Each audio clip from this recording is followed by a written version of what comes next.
Welcome back to Recycled and Saved. We have a 2002 CR250r, and it was a one-owner bike. A lot of detail with it. It's got factory connection suspension set up, and you can see in the manual here that he kept detailed lists of everything he ever did to the bike. Every time he changed the oil, every time he changed the fork oil, when the clutch was done. Really a lot of detail if anybody has questions. At one point he had some off-road headlights set up, so I'm assuming the magneto must be set up for that. Several sets of bars. There's the stock fuel tank, stock exhaust, I don't know if you can see in the light, with one of those carbon fiber guards on it. Tons of different plastics of different colors.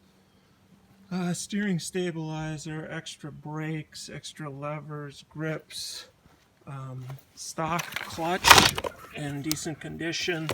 I'm not sure what kind of clutch is in the bike. Brand new, never actually been run other than me running it up and down the road.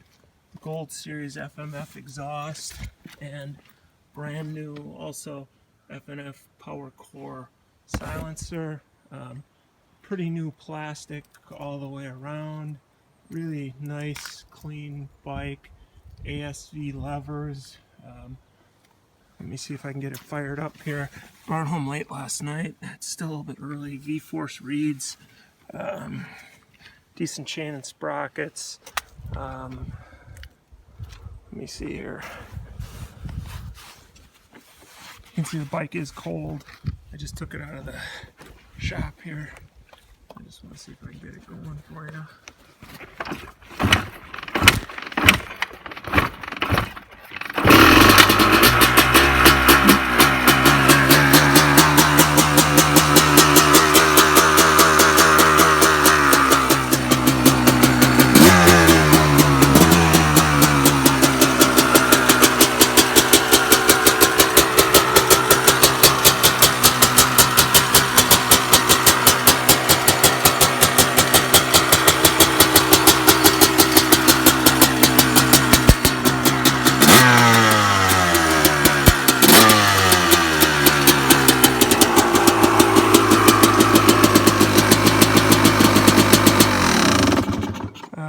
He did share with me that it's only ever run with clots, that the cylinder head was milled down slightly. I'll put that in the instructions for higher compression. Ran half race fuel, half ioctane all the time. You can see it's been recently rebuilt. There's the stuff for it. I'll put in all the details in the listing for the motor. Again, this should be a drop-in and run CR250F motor. I'm sorry, CR250R, two-stroke motor, ready for anybody to go. And if we weren't cold and in the snow here, we'd probably keep this one together. Really nice bike. Make sure you subscribe down below to see what else we're taking apart. If you need something, find us on Facebook or check our eBay site. Thanks for watching.